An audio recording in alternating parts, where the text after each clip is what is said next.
simbólicos de Piccinelli, sobre el que vamos a hablar en este momento. Él fue el instigador, el impulsor, y hay otra característica de Carlos, y es que da el proyecto y él da un pasito atrás. Ahí está, la sombra empujando.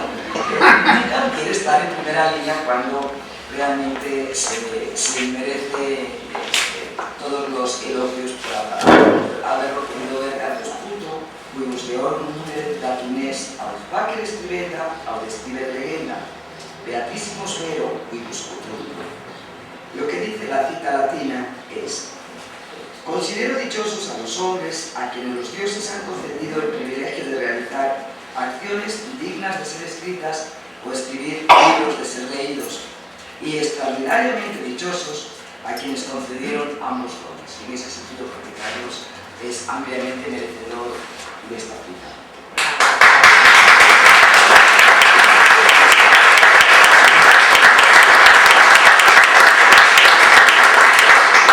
La exposición la vamos a dividir en dos partes. Yo me voy a ocupar de la génesis del proyecto Piccinelli y mi compañera Bárbara va a dar noticias sobre el proyecto y sobre esta obra. Entonces, comenzando con los antecedentes, en el año 1986, gracias a las gestiones de nuestro fundador, don Luis González y González, llegaron a la Biblioteca Luis González alrededor de 2.500 volúmenes procedentes del Fondo Bibliográfico del Convento a Forman.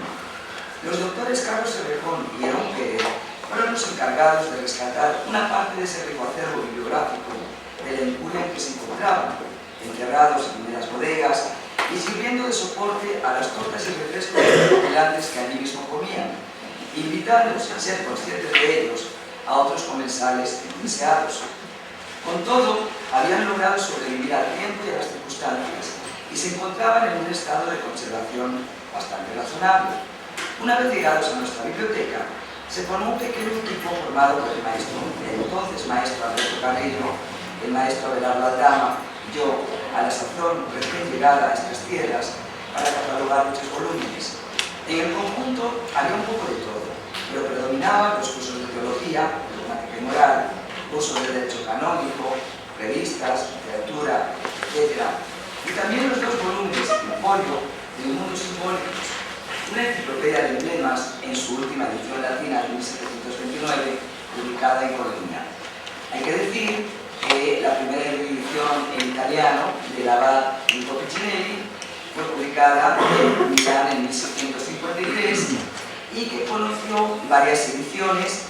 Otro agustino alemán, Agustín Herard, la tradujo y la amplió, la publicó en latín porque era la lengua franca y tenía una difusión mucho más amplia.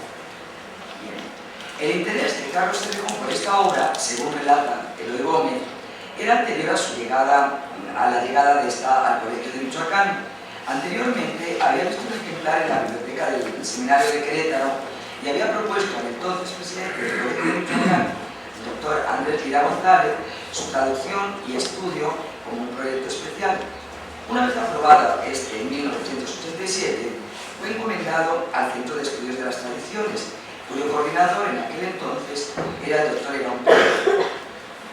Se formó un equipo de 7 investigadores procedentes de distintas disciplinas y conocedores de la lengua latina que, además de sus propios proyectos de investigación, colaborarían en el proyecto Piccinelli, como se le denominó entonces, con la traducción de algunos de los 25 libros que conforman esta magna obra. El plan era terminar la traducción de toda la obra en un plazo de unos 6 años a lo sumo.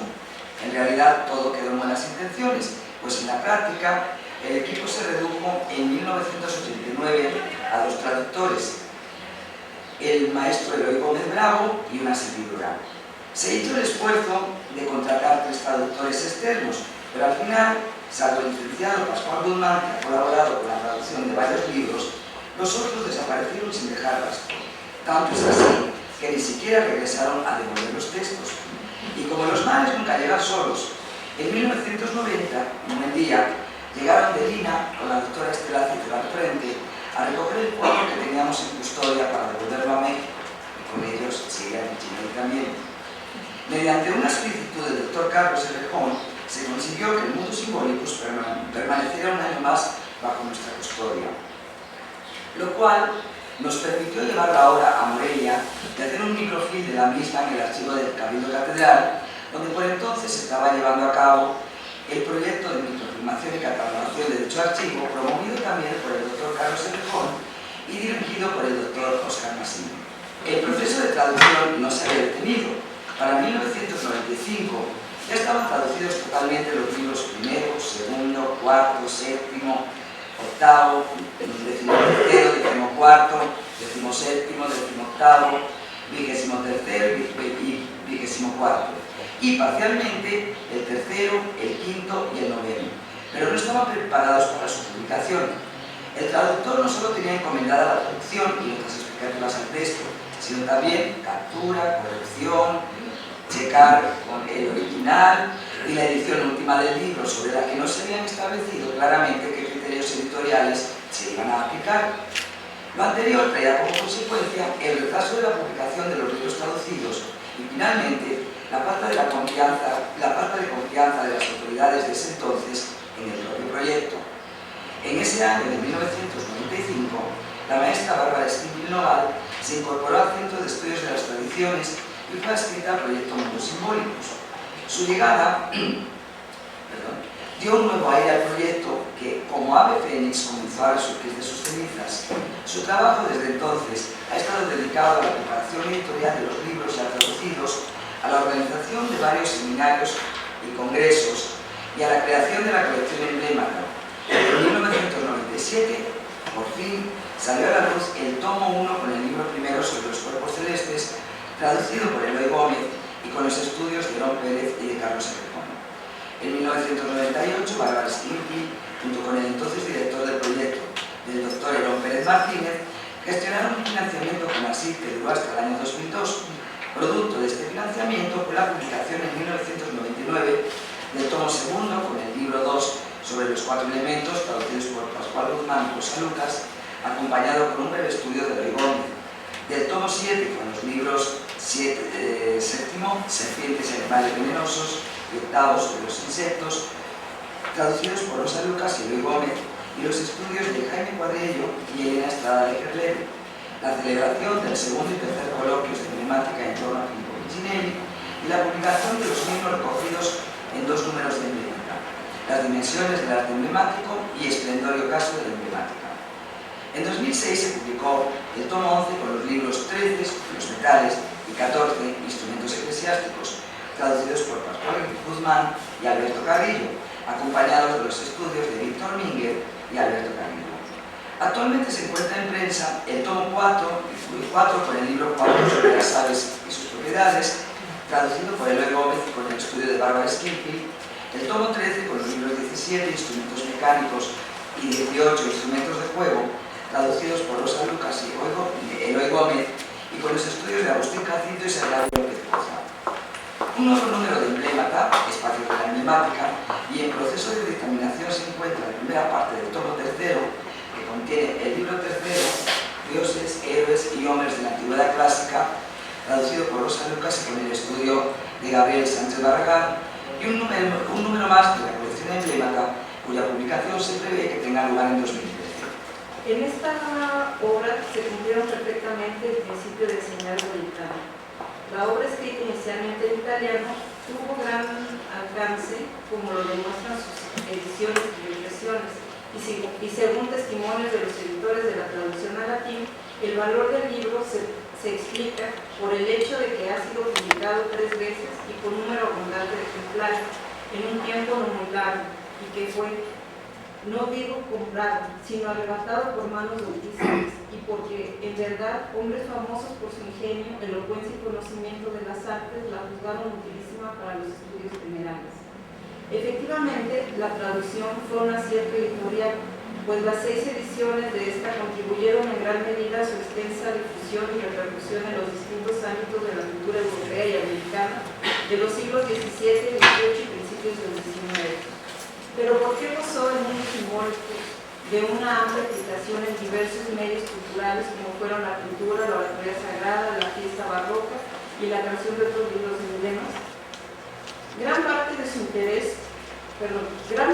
interés que suscitó efectuó la obra fue precisamente por la posibilidad de recreación de textos y la adaptación a nuevos contextos que ofrecía a su lector una gigantesca reserva de argumentos o de temas para la creación literaria o plástica.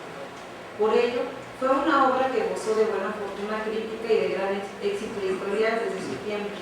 El mundo simbólico inició un largo camino que tuvo diversos momentos en su expansión, desde el éxito rotundo, como lo demuestran sus numerosas ediciones, hasta el repudio a esa tradición arraigada en el simbolismo, en el empleo de autoridades y en la falsa erudición. La mayoría de los emblemas son de su inspiración, aunque también como otros de diversos autores. Goethe, de alguna manera, completó y continuó en un proceso, solo que hay que apuntar que sus emblemas, a diferencia de los de Piccinelli, son muy breves y que carecen de citas de autoridades.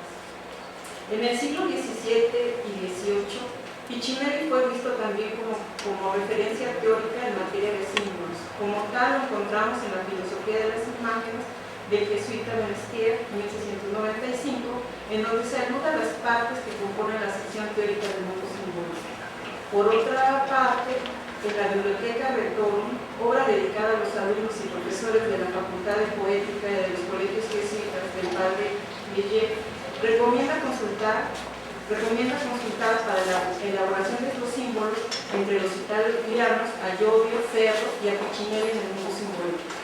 Propiamente los estudios sobre el impacto del mundo simbólico se ubican principalmente en el tiempo festivo del espacio urbano hispano y no hispano, y en tres tipos de manifestaciones emblemáticas: los jeroglíficos festivos, que son los emblemas producidos durante la fiesta, los retratos de exequias y los sermones. A partir de las investigaciones que se han realizado en este ámbito, se ha podido vislumbrar la importante presencia explícita y tácita del mundo simbólico en la primera mitad del siglo XVIII.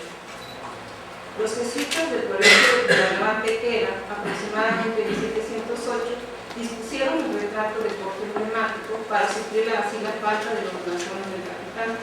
Quadriello advirtió que dos pinturas de los cuatro emblemas del retrato pudieron haberse inspirado en los grabados que aparecen en los libros 2025 de la edición de latina del mundo simbólico. Nos revelan una historia cultural viva, amplia y profunda. Entonces podremos apreciarlos como testimonios de modos de pensar, de imaginar y de decir, como ejercicio y expresión de una mentalidad de ideas, creencias, lenguajes e intereses. Hasta aquí la cita. Sin duda, una forma certera de acercarse a los sermones es comenzar por las fuentes, y es ahí donde Piccinelli, en español, adquiere sentido. Reconoció el valor emblemático de los textos alquímicos y su correspondiente simbolismo. Fin de cita. Este recorrido sucinto a través de los siglos no culmina, sino que continúa en este siglo XXI, en el que Piccinelli tiene un lugar destacado, y gracias al mundo simbólico en español, impulsado o encaminado por el doctor Carlos Cerrejón, sigue estando vigente entre los estudiosos de diversas disciplinas como una importante herramienta de investigación que nos ayudará a descifrar e interpretar ese mundo simbólico